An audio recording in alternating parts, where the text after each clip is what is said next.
In this video, I'm going to show you how to add and customize stickers in CapCut step by step so you can make your edits more engaging, more fun, and way more professional. Stickers are a simple way to add motion, personality, emphasis, and visual flair to your videos, whether you're making content for YouTube, TikTok, Reels, or any other platform. And the best part is, once you know where everything is, the whole process is actually really easy. If this tutorial helps you out, make sure to hit the like button and subscribe for more CapCut tutorials just like this.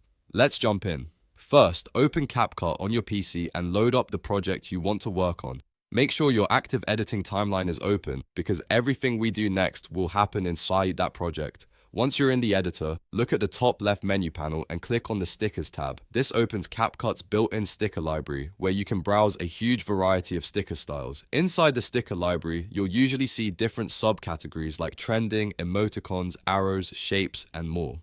Take a moment to browse through these categories and find something that fits your video. If you already know what you want, use the local search bar and type in a keyword. For example, you can search for things like heart, arrow, emoji, like, subscribe, or any other style that matches your content. This is a fast way to narrow down the options and find the exact sticker you need without scrolling forever. Once you find the sticker you want, you can add it to your project in two simple ways. The first way is to click the blue plus icon on the sticker thumbnail. CapCut will place it onto your timeline automatically. The second way is to drag and drop the sticker directly onto the timeline track above your main video clip. That sticker track sits on top of your footage, which means anything you place there will appear over your video. This is the correct layer to use if you want the sticker to show up on screen. Now, if you don't want to use CapCut's built-in stickers, you can also add your own custom graphic. This is great if you've downloaded a transparent PNG or GIF that you want to use instead. To do that, click the Media tab in the top left, then choose Import and select the file from your computer.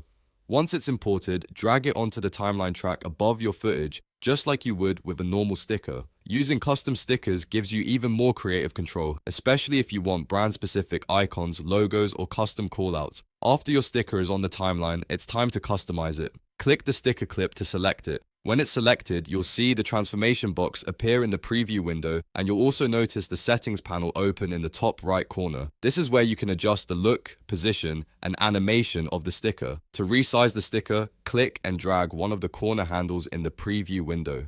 Dragging outward makes it larger, and dragging inward makes it smaller. If you want to move the sticker somewhere else on the screen, just click and hold the center of the sticker and reposition it wherever you want. You can also use the top handle to rotate the sticker and change the angle. These simple controls let you place the sticker exactly where it looks best in the frame. Next, adjust the timing of the sticker.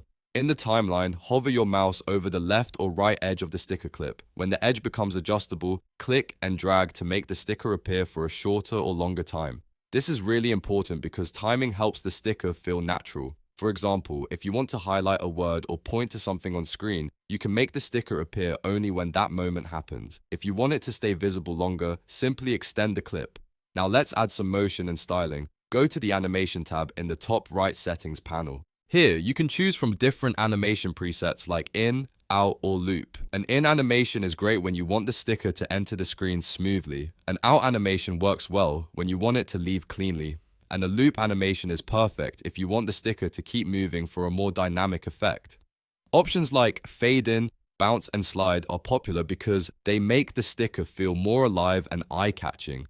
Below the animation options, you'll usually find a duration slider. This lets you control how fast or slow the animation plays. A shorter duration creates a snappier effect, while a longer duration gives the sticker a smoother, more relaxed motion. Play around with it until it matches the style of your video. If you want the sticker to look more subtle, scroll down to the Video Basic panel and adjust the opacity slider. Lowering the opacity makes the sticker semi-transparent, which can be useful if you want it to blend into the background a little more instead of standing out too strongly. This is especially helpful for overlays, callouts, or decorative effects where you want the sticker to support the content rather than overpower it. Once you've resized, repositioned, timed, and animated your sticker, take a moment to preview the result. Watch how it looks inside the video and make sure it doesn't block anything important like faces, text, or key actions. Small adjustments can make a big difference, so don't be afraid to fine-tune the placement and timing until it feels right. And that's how you add and customize stickers in CapCut. You now know how to open the sticker library, search for the right design, place it on the timeline, import your own PNG or GIF, resize and rotate it, adjust the timing, and apply animation and opacity settings for a more polished result. Once you get used to it, this becomes one of the fastest ways to make your edits more engaging and professional. If this video helped you, please give it a thumbs up and subscribe for more CapCut editing tips, tutorials, and workflow shortcuts. Thanks for watching, and I'll see you in the next one.